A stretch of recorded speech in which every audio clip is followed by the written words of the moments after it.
یا ایها الناس اعبدوا ربکم، ای مردم اعبدوا ربکم، پروردگارتان را عبادت کنید. این ربکم اللهکم ترجمه کرده نمیشد. بله، هر جایی که الله آمد الله ترجمه میکنیم، لیکن رب به معنای الله نیست. رب به معنای صاحب، تربیت کننده. حتی الله تعالی پدر و مادر را هم رب نامید. رب هذه البلده، پروردگار این شهر، یعنی صاحب این شهر.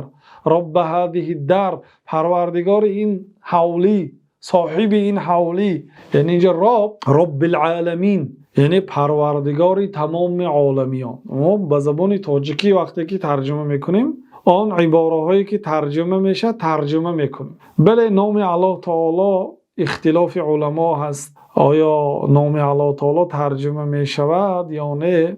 یک قسم علما گفتن ترجمه نمی شود و یک قسم علما گفتن ترجمه می شود. موضوع بحث این موضوع علاهیده هست.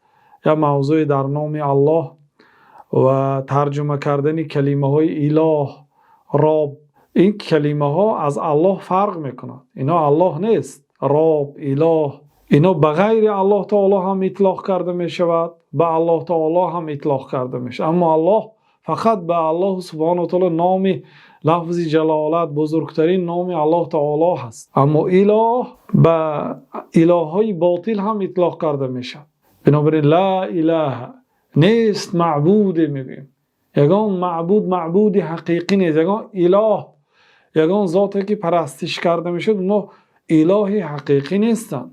بنابراین موضوع الهیده آیدی گفتنی خدا، گفتنی پروردگار و لفظ جلالت الله تعالی و البته این خدا پروردگار، اینا ترجمه کلمه الله نیست. اینا ترجمه دیگر کلمه ها هستند. با موضوع بحث این دیگر است.